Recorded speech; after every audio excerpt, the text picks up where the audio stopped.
என் பேர் Satish. My name is N. Prasanangadesan. I'm 27-year-old. I like science. I like computers. Music ரொம்ப பிடிக்கும். I don't like maths because it's very difficult. எனக்கு ரொம்ப பிடிச்ச விளையாட்டு running race. When I grow up, I want to be a computer engineer. I aim to become scientist in biology. I have muscular dystrophy. These are wonderful kids, and like every other kid in the world, they want to dream, be carefree, and enjoy the experience of life. Their parents, like every other parent, have their own dreams and expectations from their children. But for millions of families around the world, the diagnosis of muscular dystrophy changes the course of their lives dramatically. These families are caught unawares by total surprise by the diagnosis of muscular dystrophy. He was born in 1990. Was a normal child only. Both of them were normal in the initial stage. Like normal child, they were playing, they were gay and happy. ஒரு 6 வயசு வரைக்கும் 2 பசங்களும் ரொம்ப நல்லா மற்ற பசங்கள் மாதிரி தான் இருந்தாங்க. But after 1 year, the child doesn't walk. So we went to the doctor, we asked, no, normally male child will get delayed, he told. After 1.5 years, I think so, he started slightly lift up everything and he started walking. இவன் பிறந்ததும் போது இவன் ரொம்ப நல்லா ரொம்ப இதுவாக இருப்பான், ரொம்ப வெயிட்டாக இருப்பான். அதனால இவன் சரியாக நடக்க முடியல நான் நினச்சிட்டு இருந்தோம். பிறந்ததுலேருந்து அப்படி அதே ஒல்லி தான், இன்னும் குண்டாகவே ஆகலை. அதனால் சரி ஒல்லியாக இருக்கிறதுனால வீக்காக இருக்கான், அப்பா ஒல்லியாக இருக்கிறான், பையன் ஒல்லியாக இருக்கிறதுனால ரொம்ப வீக்காக இருக்கான், நடக்க முடியல. நாங்கள் வீட்டுக்கிட்டே நிறைய டாக்டர்ஸ் கிட்ட போய் கேட்டதுக்கு ஜஸ்ட் இவன் ரொம்ப குண்டாக இருக்கான், அதனால் இவனுக்கு வாக் பண்ண முடியல அப்படின்னு தான் சொன்னாங்க. After 5 to 5.5 years, he needs some help to stand.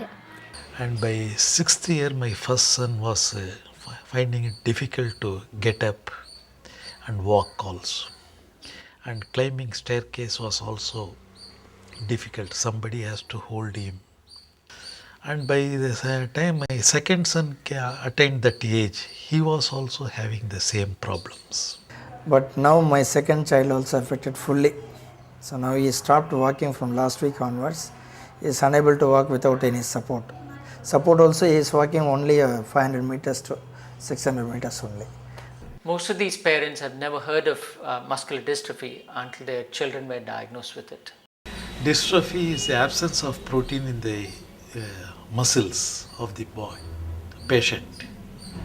So whatever intake of proteins, it is not absorbed in the muscles. So in due course, the muscles are getting degenerated and stops functioning slowly. The limbs are become motionless, and for everything they have to depend on others. These children who are diagnosed to have muscular dystrophy are quite normal at birth, and they start walking maybe by about a year to 18 months of age like any other child, and appear to be progressing normally until they show symptoms of toe walking or having difficulty in getting up from the floor as they get older. Muscular dystrophy is a devastating disease which actually involves weakening of muscles all over the body as the child gets older and older. And by the time they get to about 9 or 10 years, they find it hard to walk, because of which they end up being on the wheelchair. Over a course of the next 3, 4, 5 years, the children slowly become weaker in their arms, find it harder to lift their hands and perform tasks like other children. Given few more years, they start getting problems with their heart because the heart muscles become weaker. They have difficulties with their breathing muscles because the chest muscles become weaker, and they also develop deformities or chest and spinal deformities because of the muscle imbalance or muscle weakness.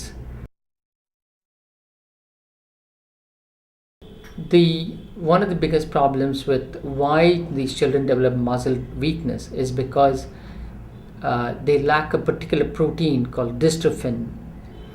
This protein is made in the body, in all the cells of the body, due to the presence of a gene called dystrophin gene, and this gene is lacking in many of these children with muscular dystrophy, and therefore it's a genetic disease which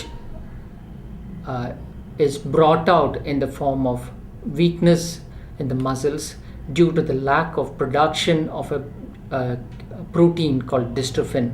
What's very difficult about this disease is the fact that the child is very much aware of his disability, because the brain or the mind is not affected in this disease at all. And most children with muscular dystrophy are very intelligent, capable of attending normal schools, capable of learning, capable of writing exams, memorizing, and repeating whatever is taught to them. ஸ்கூலில் போகும்போது his idea is different, his thinking is different. Keeping in a home, he cannot think anything about other than the TV. So வெளியில் அனுப்பணும்.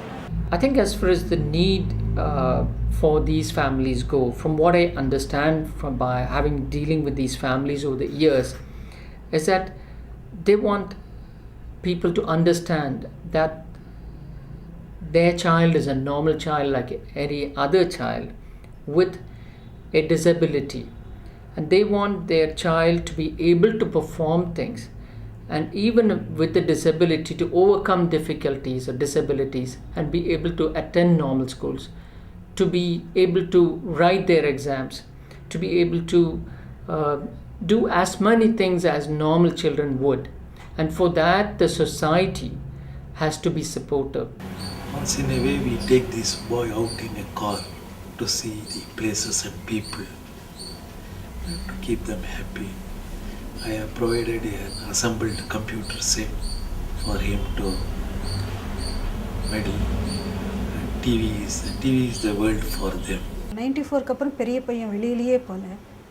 சும்மா வெளியே அது ஒன்றுமே தெரியாது. வீட்டுக்குள்ளேயே ஒரு 6 years ரொம்ப சஃபர் பண்ணினோம். Now the school also requested him to not to send to regular school. Now I am searching for school also. அப்போ வெளியில் போனாலும் கூட அவர் வந்து உட்கார வச்சு வெளியில் அப்படியே சும்மா பார்த்துட்டு வருவாங்க, மற்றபடி எங்கேயும் உன்னை இறக்கி கூட்டிகிட்டுலாம் போக முடியாது. We in the society realize that this disease needs a lot of support from all of us. When I say support, I'm talking in terms of helping the children to remain in the normal schools, by helping by bringing the classrooms down, for example, having ramps in public places. So we need to help to these families to live as normal a life as possible, like every other child would, rather than exclude them from the normal activities of day-to-day living.